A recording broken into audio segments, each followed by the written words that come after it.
আপনারা জানেন যে হালে আমাদের দেশে ব্যাপক আলোচিত এবং সমালোচিত দেওয়ান সুমিত এবং তার গার্লফ্রেন্ড মেঘনা আলম। আজকে এই দুইজনকে তদন্তকারী কর্মকর্তা ধানমন্ডি থানা মামলায় টাকা আত্মসাৎ এবং চাঁদা দাবির মামলায় তাদেরকে আজকে বিজ্ঞ সিএম আদালতে উপস্থাপন করে।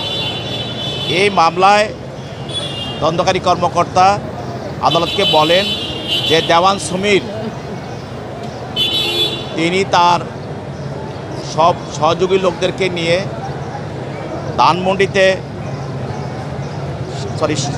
সাত মসজিদ রোডে একটা জাপানি রেস্টুরেন্টে বসে তারা সেখানে চাঁদা দাবির সহ অন্যান্য বিষয় নিয়ে তারা কাজ করতেছিল এবং চাঁদা দাবি করতেছিল বিভিন্ন প্রতিষ্ঠানের কাছে। সেখানে পুলিশ বিষয়টা জানতে পেরে তাদের বিরুদ্ধে মামলাটা করে এবং এই মামলায় সমীর দেওয়ান এজাহার নামী আসামি।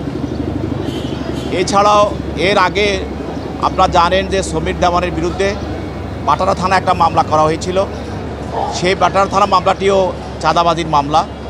সেই মামলার বিষয়বস্তু ছিল যে সমীর দেওয়ান সে বাংলাদেশের বিভিন্ন দেশে সে শ্রমিক পাঠায়, কর্মসংস্থানের জন্য শ্রমিক পাঠায়। যেসব দেশে আমাদের শ্রমবাজার আছে সেই বাজারগুলোতে লোক পাঠানোর জন্য সে বিভিন্নভাবে বাংলাদেশে যে রাষ্ট্রদূতরা আছে বিভিন্ন দেশের তাদেরকে বিভিন্নভাবে সে ট্রাপে ফেলে এবং এটাকে তারা হানি ট্রাপে আমরা বলে থাকি। এই ট্রাপে ফেলার জন্য তারা বিভিন্ন ধরনের মডেল এবং বিভিন্ন ধরনের উঠতি মেয়েদেরকে সে ব্যবহার করে। এক পর্যায়ে আদালতে সে স্বীকারও করেছিল যে মেঘলার সঙ্গে তার পরিচয়। মেঘলা তার গার্লফ্রেন্ড ছিল এবং সে সৌদি রাষ্ট্রদূতের সঙ্গে তাকে পরিচয় করিয়ে দিয়েছিল এবং সে এই মেঘলাকে দিয়ে সৌদি রাষ্ট্রদূতকে ট্রাপে ফেলে তারা দুইজনে মিলে তার কাছে $5 মিলিয়ন চাঁদা দাবি করেছিল। সেটা ছিল ওই মামলার বক্তব্য।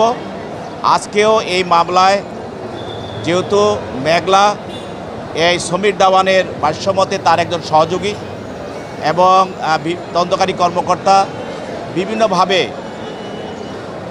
আমরা তদন্ত করে দেখতে পেয়েছে যে এই সমীর দেওয়ানের সঙ্গে মেঘলার যে সম্পর্ক এবং মেঘলার মাধ্যমে যেই ধরনের সেটা কূটনৈতিক পাড়ায় তারা কাজ করত তাতে দেশের ভাবমূর্তি, দেশের শ্রমবাজার এবং দেশের অর্থনীতির উপরে বিশাল প্রভাব পড়বে এবং দেশের ভাবমূর্তি বিনষ্ট হবে এবং সে এই ধরনের বিনষ্ট কাজও করেছে।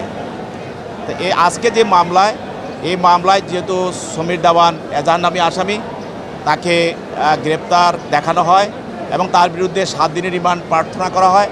বিজ্ঞ আদালত 5 দিনের রিমান্ড মঞ্জুর করেন এবং মেঘলাকে এই ঘটনার সঙ্গে সমীর দেওয়ানের সঙ্গে তার সম্পৃক্ততা পাওয়ার কারণে এবং বিভিন্ন ধরনের তথ্যের ভিত্তিতে মেঘলাকেও এই মামলার সমীর দেওয়ানের যে একটি চক্র এবং তাদের যে একটা প্রতারক চক্র, তারা সংঘবদ্ধ চক্র, ওই চক্রের যে একটা সদস্য হিসাবে এই মেঘলাকেও পাওয়া যায়।